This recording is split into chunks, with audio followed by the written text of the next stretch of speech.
Welcome to Madhu's food fun health. Friends, आज का episode आपसे कोई फूड रेसिपी नहीं शेयर करने वाली हूँ। आज मैं आपसे अपनी फूड जर्नी आपसे शेयर करने वाली हूँ। थोड़ा सा समय दीजिएगा, हो सकता है आपको कुछ बीच में पोर्शंस बोरिंग भी लगे, लेकिन मैं जो आपसे शेयर करने वाली हूँ वो पर्टिकुलरली मैं कहूँगी कि जो हमारे बच्चे हैं ना, जो हमारे से यंगर जनरेशन है, what they are going through. Cooking नहीं आता, वो लोग सोचते हैं हमें तो कभी आएगा भी नहीं। तो मैं उनसे अपना एक्सपीरियंस शेयर करना चाहती हूँ कि व्हाट आई वाज, मैं क्या थी कुकिंग में और आज मैं क्या हूँ। राइट, तो शुरू करती हूँ आपसे बिफोर मैरिज। ठीक है, जनरली हमारे जो हमारी जनरेशन में हम लोग हॉस्टल्स में कम रहे हैं, अपनी फैमिलीज के साथ ही रहे हैं, तो इसलिए हमारा वो एक स्टेप जो था वो कम हो गया। आज की जनरेशन में बच्चे शादी से पहले हॉस्टल में अलग रहते हैं, पढ़ाई के लिए अपने घर से बाहर जाते हैं, तो इसलिए उनका वैसे ही थोड़ा एक्सपोजर होता है जहां उनको इंडिपेंडेंट होना पड़ता है, खाना भी खुद पकाना है, बाकी भी सारे काम खुद मैनेज करने हैं। हमारी जनरेशन के लिए ये ब्लेसिंग थी कि most of us did not move out, हम लोग अपनी फैमिली के साथ ही रहे। अब शादी से पहले अगर आप मुझसे पूछें, मैं कभी किचन में घुसी नहीं, जबकि मेरी जनरेशन के लिए युग थोड़ा सा ऑकवर्ड है। सब लोग कहेंगे कि जबरदस्ती बोला ही जाता था, अरे शादी करनी है लड़की की तो सब कुछ आना चाहिए, उसको कढ़ाई सिलाई भी सिखाओ और उसको कुकिंग भी सिखाओ।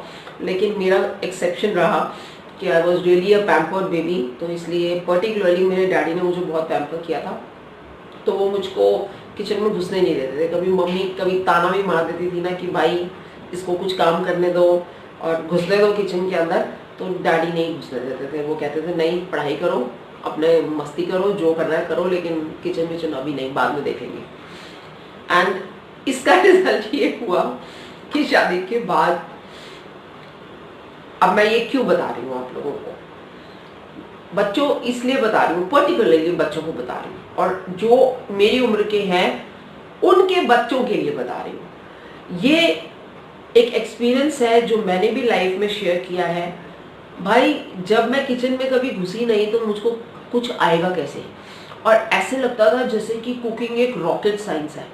अब शादी के बाद भाई आप एक सास ससुर भी हैं घर में, और फिर उसके बाद बच्चे होते हैं, तो बच्चों के लिए पर्टिकुलरली इट्स रियली डिफिकल्ट कि उनको, आपको कुछ नहीं आता लेकिन आपको कुक करके देना भी है, उनको खिलाना भी है। It's a part of your duty, या कहिए कि उस इरा का, अभी तो आप लोग कुक्स रख लेते हैं, लेकिन उस इरा में हम लोग तो अपने आप ही काम करते थे ये सारे। हम नहीं, मेरी सास कर रही है तो मैं नहीं करूंगी तो ताना मारेगी ना कि भाई मैं करूंगी ये सारा, आओ भाई किचन में घुसो। तो क्या हुआ, पहली चीज जो मैंने बनाई ना कि यहाँ पे ससुराल में, मैंने बड़े तड़ी से ना, मैं ना आज उपमा बनाती हूँ। आता तो मेरे को ऑमलेट बनाना नहीं है, और सीधा पहुंच गई उपमा बनाने के लिए। तो क्या बनाया पता है, उपमा नहीं, इट वाज जस्ट नमकीन हलवा। और हस्बैंड ने ना वो ताला भी मार दिया सबके सामने, क्या नमकीन हलवा बनाया है, ये उपमा थोड़ी है, तो नमकीन हलवा है। भाई मेरे को इतना बुरा लगा, लेकिन भाई अब नहीं आता तो नहीं आता, मैं लगा नहीं यार मैंने नहीं करनी कुकिंग। लेकिन भाई इजाज़त नहीं है, आप एक मिडिल क्लास फैमिली में आए हो, और आप मिडिल क्लास फैमिली से हो, यू आर नॉट रिच और सुपर रिच कि भाई आपके आसे पासे नौकर है, आपको सब कुछ बना बनाया मिल जाएगा, सॉरी। तो फ्रेंड्स, अब आती हूँ मैं मधु's फूड फन हेल्थ का इंस्पिरेशन मेरे पास कहाँ से आता है। तो बच्चों, ये 3 चीजें मैं इसमें बोलूंगी आप लोगों को। फर्स्ट थिंग इज, मैं वर्किंग थी, घर भी संभाला, बच्चे भी संभाले और किचन भी संभाला। धीरे धीरे करके किचन इम्प्रोवाइज होता गया, कुकिंग इम्प्रोवाइज होती गई। कैसे मुझे इंस्पिरेशन मिलता है, 36 इयर्स नौकरी किया, 36 साल की नौकरी के बाद रिटायरमेंट जब होता है, तो उसके बाद आप इतने यूज्ड टू हो जाते हो उस अपने माहौल से, अपने हेक्टिक शेड्यूल से, कि आप उसके बाद एकदम आराम नहीं कर सकते। अगर आप करोगे ना, वो कहते हैं ना, idle mind is devil's workshop, तो कुछ ना कुछ आपका दिमाग जो है ना उसमें कचरा बढ़ता रहेगा। So I needed to do something. और कैमरा फेस करना मेरी हॉबी थी। I was a theatre artist. मैं बहुत से प्लेस करती थी शादी से पहले, और शादी के बाद भी कुछ कुछ किया, तो इसलिए वो तो एक पैशन था ही। लेकिन अब इस उम्र में मैं जाके थिएटर नहीं करने वाली, सॉरी। तो मुझे लगा कि मैं कैमरा भी फेस करूंगी, जहां मेरा वो जो इंस्टिंक्ट है टू फेस द कैमरा वो भी मेरा पूरा होगा, but of course the genuine वाला, एक्टिंग वाला नहीं। एंड उसके साथ साथ मैं आप लोगों से रेसिपीज शेयर करूंगी। कैसे? बीइंग वर्किंग, हम लोगों के पास उतना टाइम नहीं है। मैं ये बात बहुत अच्छे से अंडरस्टैंड कर सकती थी कि जो लोग वर्किंग हैं उनके पास एक बहुत लिमिटेड टाइम है जिसमें उनको अपना किचन का काम पूरा करना है। लेकिन वो खाना किस तरह से हेल्दी भी बने, न्यूट्रिशियस हो, और साथ साथ में टेस्टी हो और फास्ट कुकिंग हो, ये सारी चीजें एक साथ जो मैंने अपने इतने लंबी जर्नी में एक्सपीरियंस की है, वही सब मुझे लगा कि मैं इस माध्यम से आप लोगों से शेयर करूं। पर्टिकुलरली जब मैंने अपने बच्चों को देखा, मेरा बेटा शादी भी हो गई, उसकी वाइफ को भी कुछ नहीं आता था खाना, इसको तो भी कुछ नहीं आता था, ऑल्दो इसको स्टिल थोड़ा सा बेटर आता था। तो दोनों जने आपस में स्ट्रगल वहां पे कर रहे हैं। पहले कुक रखी, अब कुक क्या बनाएगी? आपकी दाल चावल रोटी बना के चली जाएगी, और क्या आप वो कितनी देर पहले की बनी हुई रोटी, वो शाम को 6 बजे आके रोटी बना के जाती है, आप रात को 10-10 बजे रोटी खा रहे हो। सूखा भूखा यार, थोड़ा सा एफर्ट है। स्मार्ट हो बच्चे, आजकल इलेक्ट्रिक गैजेट्स इतने आ चुके हैं कि वो सपोर्ट सिस्टम्स अगर आप अपने साथ में रख लेते हो तो आपके लिए किचन का काम वैसे ही हमारी जनरेशन के मुकाबले बहुत आसान हो जाता है। तो छोटी छोटी चीज़ें अपने पास असेंबल करो, जो मैं अपने एपिसोड्स में दिखाती भी हूँ। जैसे मैंने फूड प्रोसेसर के यूजेस आपको बहुत बताए हैं, जो लोग बहुत पसंद कर रहे हैं। अभी तक भी बहुत से मेरे पास उसके क्वेरीज और फीडबैक्स आते रहते हैं। और मैंने आपसे एयर फ्रायर की बहुत सी रेसिपी शेयर की है, उसका डेमो शेयर किया। वो मैं इसीलिए करती हूँ कि आप लोगों तक वो चीज़ पहुँचे कि किस तरह से हमें स्मार्टली काम करना है किचन में। जल्दी जल्दी वाला फटाफट अपने को ना 1-1 घंटा 1.5 घंटा नहीं है कि हम वहाँ पे चलाते रहेंगे कच्छी और खड़े रहेंगे। टाइम कहाँ है भाई, किसके पास टाइम है? मेरे को अगर सुबह को 8:30 बजे ऑफिस के लिए निकलना है तो क्या मैं सुबह को 1 घंटा किचन में लगाऊंगी, 1.5 घंटा? नहीं भाई, फटाफट आधे घंटे में, पौने घंटे में काम खत्म करूंगी और बाहर निकलूंगी। So smart cooking. सो दोस्तों, बच्चों, मेरा चैनल जो है वो आप लोगों के लिए है, और इंस्पिरेशन मुझे मिलती है जब मेरे ही बच्चे क्वेरी करते हैं। मेरी डॉटर का मैं एक इंसिडेंट बताती हूँ आपको। जैसे मैंने नमकीन हलवा बनाया, पीछे मैं कुछ ऑफिस के काम से, व्हेन आई वाज वर्किंग, तो I was in Mumbai on official tour. तो मैडम कहती है कि मामा मैं वर्मिसेली बनाऊंगी आज। बना लो भाई। अब वर्मिसेली, उसने मुझसे ये तो पूछ लिया कि वर्मिसेली कैसे बनानी है। मैंने बता दिया, हाँ उसमें ये डालना है, ये मसाले डालने, ऐसे वेजिटेबल्स डाल दो, ये कर लो। ओके, वो तो समझ में आ गया। द बेसिक स्टेप मुझे नहीं पता था कि उसको इतना भी नहीं पता कि वर्मिसेली के पैकेट को खोल के धोना नहीं होता। उसने देख, जैसे चावल को धोते हैं ना पानी में डाल के, या दाल को धोते हैं चढ़ाने से पहले, उसने प्रैक्टिकली वर्मिसेली निकाली। एक तो उसको अंदाजा नहीं कि भाई इतनी सी वर्मिसेली लूंगी तो ये फूल के डबल से भी ज्यादा हो जाएगी, तो इतना क्वांटिटी हमको 2 जनों के लिए, पापा और मेरे लिए, मुझे सिर्फ इतना बनाना है। उसने उठा के इतना सारा बना दिया, और इतने सारे के साथ दो उसकी वो रेल बना दी कि उसके बाद जब उसने उसको बॉईल करने के लिए रखा तो उसकी तो हालत वैसे ही खराब हो चुकी थी। तो it was practically not worth eating. वो उन लोगों को सारा का सारा जो है ना फेंकना पड़ा। तो मेरे को इंस्पिरेशन ऐसे ही मिलती है जब मेरी बहू मुझसे पूछती है कि मम्मा आपकी दही इतनी अच्छी कैसे जम जाती है? मेरी तो कभी नहीं दही जमती, मैंने कितनी बार ट्राई की है, घर में जमती नहीं है। तो मुझे उसके लिए एक एपिसोड बनाना पड़ता है कि कैसे दही बनाई जाए। बहुत से वीडियोस मिल जाते हैं, मैंने भी सर्च मारी कि लोगों ने कैसे कैसे दिया है। अच्छे देते हैं लोग अपने अपने, देखो हर एक अपने अपने एक्सपीरियंसेस से शेयर करता है, तो लोगों ने शेयर किए हुए हैं। लेकिन कुछ ऐसे टिप्स होते हैं जो कि इन बच्चों के लिए, जिनके लिए बिल्कुल नई चीज है ये, है ना, तो उनके लिए ये बहुत जरूरी हो जाता है कि हम उनको वो वाले टिप्स दें जो शायद उनके लिए बहुत इंपॉर्टेंट हो। जैसे मैंने बेटी को ये नहीं बताया कि वर्मिसेली धोनी नहीं होती, उसको सीधा पानी को खौलाओ और उसके अंदर डाल दो। उसने उठा के पहले धो दिया उसको, ये मुझे बताना चाहिए था, ये मेरी कमी थी, क्योंकि उसको नहीं आता। हाउ डज शी नो कि इसको बॉईल करना है सीधा या क्या करना है? वो तो जो मैंने स्टेप्स बताए थे उसने किए, बाकी उसने अपनी अक्ल लगा ली।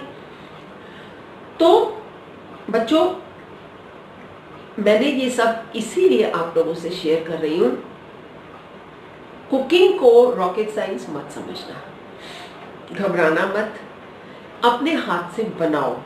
जब आप अपने हाथ से बनाते हो तो वो खाने में आप अपनी फीलिंग्स डालते हो, वो खाना आपके लिए ज्यादा हेल्दी होता है, right? Give yourself some time, give 15 minutes to half an hour for your cooking. मैं बहुत से आपको टिप्स देती हूँ, पीछे मैंने एक आपको रेडीमेड मसाला सिखाया था, उसकी इंस्पिरेशन कहाँ से मिली?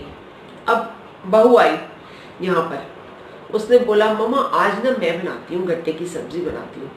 उस बेचारी ने शाम को, रात का डिनर बनना था, मैं जाके लंच करके सो गई, वो बेचारी किचन में घुसी है, पहले उसने गट्टे बनाए हैं, फिर उसके बाद उसका मसाला, वो बेचारी कंटिन्यूअस रात तक लगी रही।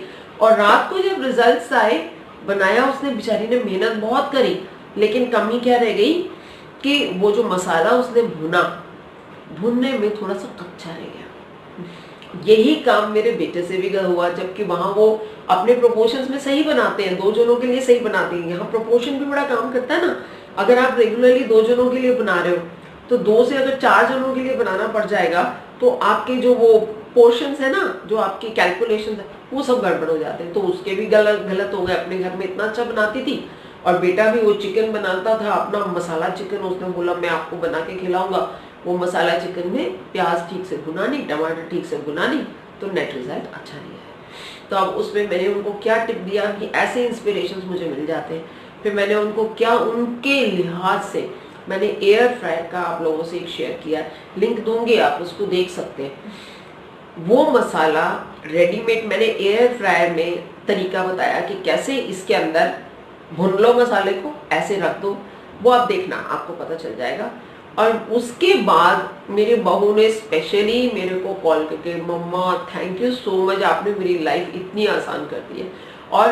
और भी जो व्यूअर्स हैं, उनमें से एक लेडी का मेरे पास आया था कि मैडम आपने मेरी लाइफ बहुत आसान कर दी है, कि इतना मुश्किल होता था ना ये मसाले को भुनना, और आपने काम इतना आसान कर दिया कि मेरी 5 मिनट्स में, मैं चिकन भी बनाना चाहती हूँ तो मेरा 5 मिनट में चिकन बन जाता है, मैं छोले बनाना चाहती हूँ मेरे 5 मिनट में छोले बन जाते हैं, कोई भी सब्जी। तो ऐसे में छोटे छोटे टिप्स आप लोगों को बीच बीच में देती रहती हूँ। मेरा पर्पस यही रहता है, मोस्ट ऑफ द कुकिंग जो मेरी आपको मिलेगी ना, वो यही मिलेगी।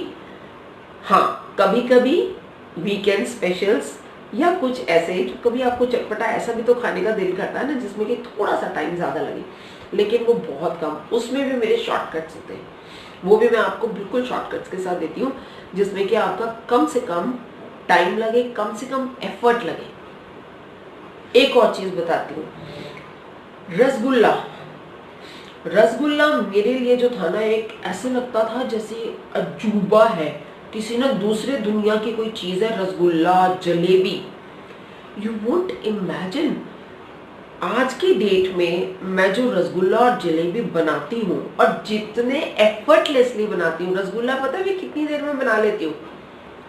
Just 10 minutes. मैंने वो देखे रेसिपीज, जब मैंने देखे लोगों के, वो क्या पनीर को मैश करो मैश करो मैश करो मैश करो, मैंने हाथ से मैश किया, मेरे से तो बने नहीं। जहां मैंने वो पानी में छोड़े चाशनी में, वो तो सारे के सारे फूट गए। बड़ी डिस्करेज हुई, नहीं आगे से मैं कभी नहीं बनाऊंगी।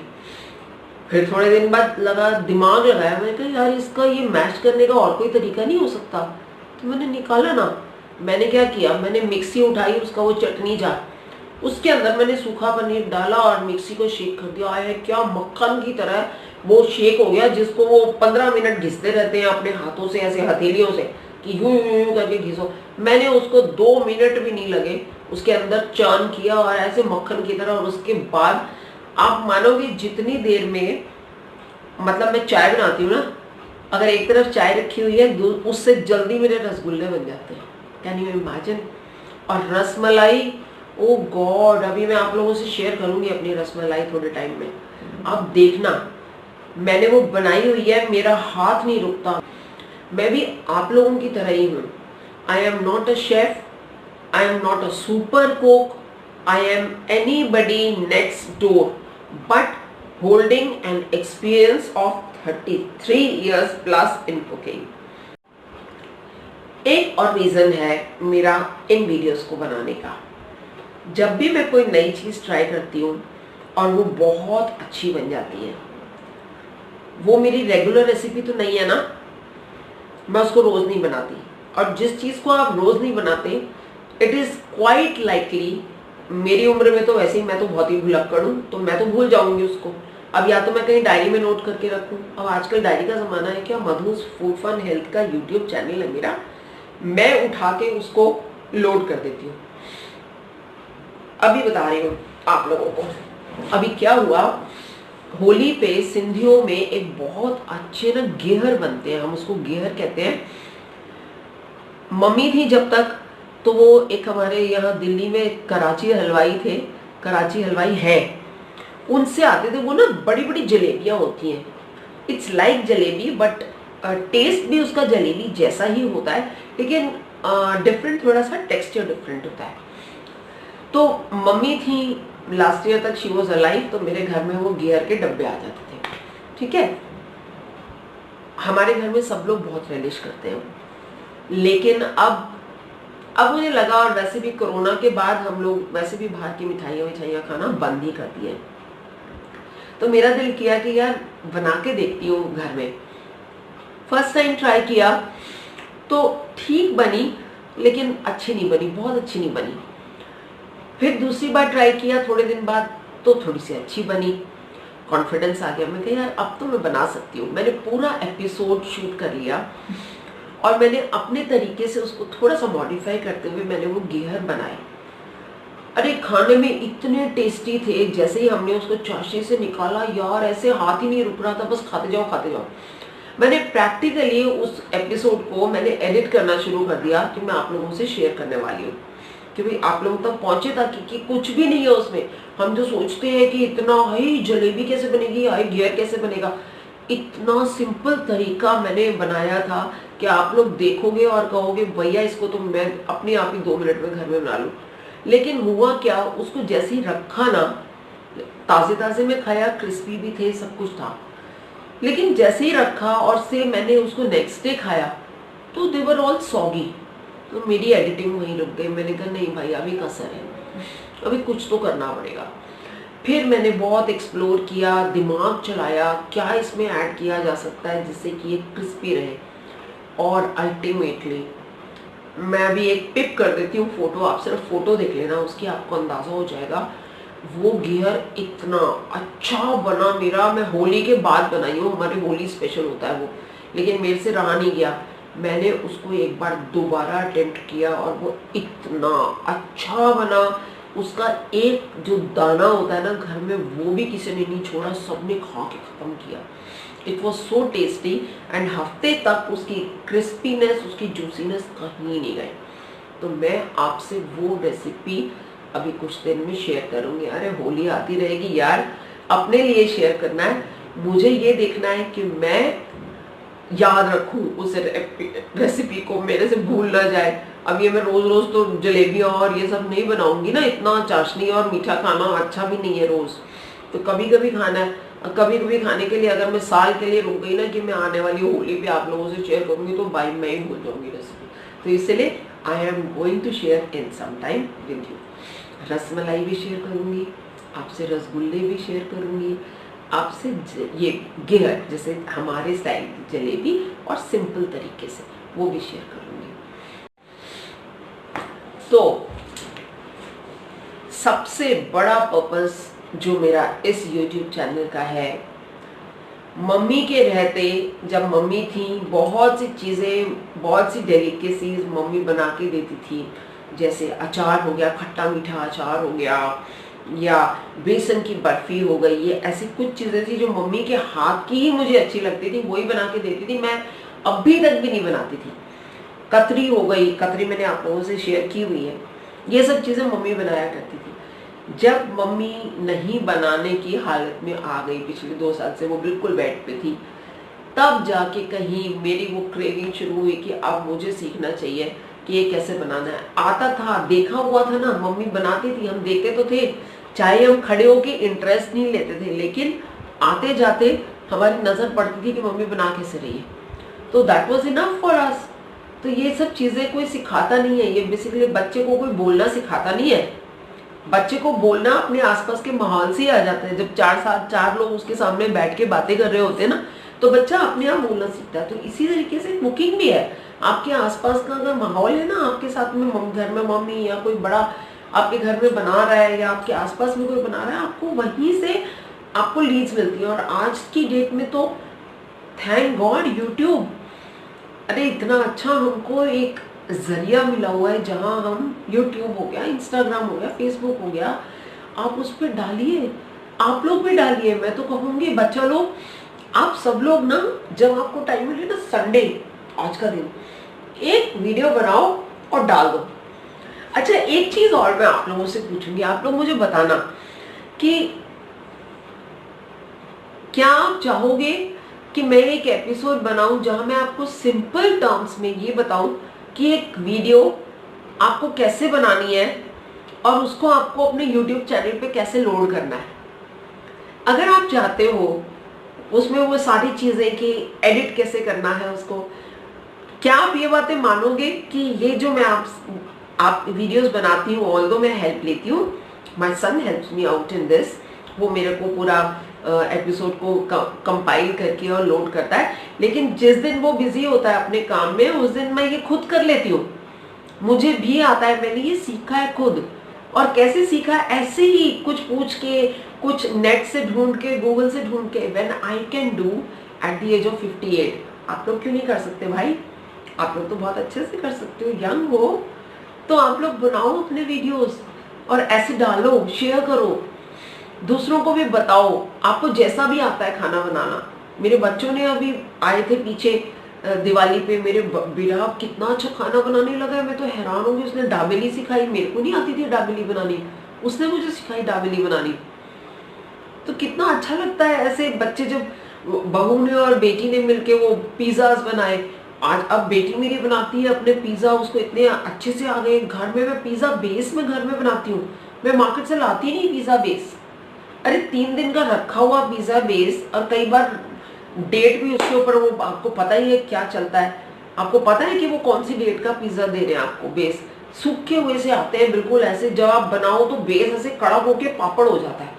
घर में अगर आप बना रहे हो पिज्जा, तो मेरे को मजा ही नहीं आता। मार्केट से, डोमिनोज से आप पिज्जा मंगाओ, जब तक घर आता है ना ऐसे सूख के कंडा। और कोरोना के बाद तो हमने वैसे ही घर में कुछ भी बाहर का मंगाना ही बंद कर दिया। तो भाई कुछ है ही नहीं, लॉकडाउन ने तो वैसे ही हमको बहुत कुछ सिखा दिया। तो बस उसका फायदा उठाओ, जुड़ जाओ, मधुस फूड फन हेल्थ के साथ जुड़ जाओ और शेयर करो, अपने वीडियोस शेयर करो। तो बच्चों, बहुत लंबी लंबी मैंने बातें कर ली आप लोगों के साथ में।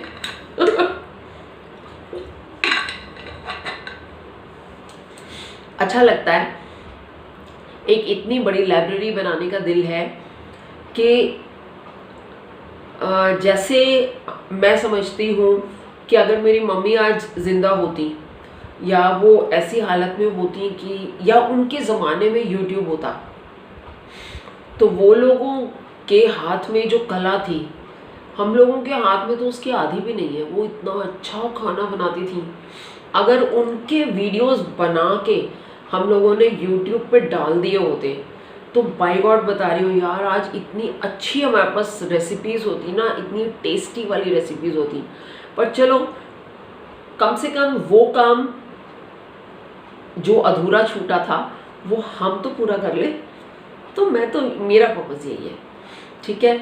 कमाना यूट्यूब चैनल से या नहीं, that is a secondary thing. उसमें मेरा ज़्यादा बोलना बनता नहीं है कि उसमें से अगर कुछ कमाई होगी तो अगर मैं बोलूँ मैं ये करना चाहती हूँ, मैं वो करना चाहती हूँ, तो वो छोटी मुँह और बड़ी बात हो जाएगी। आई डोंट वांट टू से too much about it, but हाँ, पर्पज़ यही है कि एक रिटायर्ड लाइफ मज़े से आप लोगों से बातें करते हुए और अच्छी अच्छी रेसिपीज़, यही तो वक्त मिला है मुझे सीखने का। कितना कुछ सीख रही हूँ मैं ना, I am learning out of it. बकलावा जो मेरा फेवरेट हुआ करता था सालों से, कनाडा में मेरे हस्बैंड के अंकल रहते हैं, वो जब भी आते थे हम उनको कहते थे अंकल आप कुछ भी मत लाइए, सिर्फ वो बकलावा बना के लाइएगा, हमें वो बहुत पसंद है आपके हाथ का। वो खाती थी मैं। फिर धीरे धीरे यहाँ बेकरीज में मिलना शुरू हुआ, लेकिन वो टेस्ट नहीं था जो वो अंकल लेके आते थे। अब जो उसके लिए इंग्रेडिएंट्स चाहिए वो यहाँ पे नहीं मिलते थे। फिलो शीट्स होते हैं, एक वैसे पतली पतली सी शीटें होती हैं, वो इतनी आसानी से हमारे यहाँ नहीं मिलती, वहाँ उनको मिलती हैं, हमें नहीं मिलती यहाँ पे। तो अब क्या करो फिर, यूट्यूब भाई थैंक यू सो मच। कितने सारे चैनल्स मैंने पता नहीं कितने एक्सप्लोर किए, कोई कैसे बोल रहा है, कोई कैसे बोल रहा है, मुझे नहीं जम रहा। कैलकुलेशन अब इतने सालों में इतना तो समझ में आ जाता है कि यहाँ से ये चीज़ जो इनपुट मिल रहा है वो सही नहीं होगा। अल्टीमेटली थोड़ा थोड़ा बना के सीखा कि भाई किस तरह से अच्छा बनेगा, कर करके अल्टीमेटली मैंने बकलावा बनाया और आज वो हमारी favourite, one of the favourite sweets है। रोज़ नहीं बनाती, बहुत रिच है, मक्खन, उसमें इतने ड्राई फ्रूट्स और मेहनत, उसमें मेहनत लगती है भाई, तो इसलिए वो मैं रोज़ नहीं बना सकती, लेकिन कभी कभी तो बना सकती है ना, है ना। तो इसलिए घबराओ मत। और एक और बहुत इम्पॉर्टेंट टिप, बस बंद करेंगे अभी, ज़्यादा लंबा नहीं, बहुत लंबा हो रहा है। एक टिप दूंगी, किचन में जाने से घबराओ मत, काम करना शुरू करो, ठीक है, कुकिंग शुरू करो, यू वुड लव इट। लेकिन जब भी आप कोई नई चीज़ बनाते हो थोड़ा पोर्शन बनाओ, ठीक है। अपने ऊपर ओवर कॉन्फिडेंस मत रखो कि मैं इसको बना लूँगा या बना लूँगी। जब आप फर्स्ट टाइम ट्राई कर रहे हो किसी चीज़ को तो उसका प्रोपोर्शन छोटा रखो, है ना। जब आप थोड़ी क्वांटिटी में बनाओगे और अच्छा बनेगा, उसके बाद आप उसका साइज इंक्रीज करो, तो फिर इससे आपको दिक्कत नहीं होगी, ना वेस्टेज होगा। अगर थोड़ा सा खराब भी हो गया तो आपको दुख नहीं होगा, इतना सारा बनाओगे खराब होगा तो दुख होगा। तो बच्चों, God bless you all, thank you इतना पेशेंस रखने के लिए, मेरी इतनी सारी बकवास सुनने के लिए। लेकिन मैं ऐसी बकवास करती रहूँगी, आप में से चाहे 4 लोग देखें, चाहे 2 लोग देखें, या मैं सिर्फ बैठ के अपने वीडियो को देखूँ, लेकिन मैं ऐसी बातें आपके साथ शेयर करती रहूँगी। सो जुड़े रहिए मधुज फूड फन हेल्थ के साथ, रेसिपीज़ भी, फन भी, ऐसी प्यारी प्यारी या बेवकूफ़ानी बातें भी, यही है ज़िंदगी। टेक केयर, फिर से मिलूंगी कुछ दिन में कुछ नया लेकर। बाय।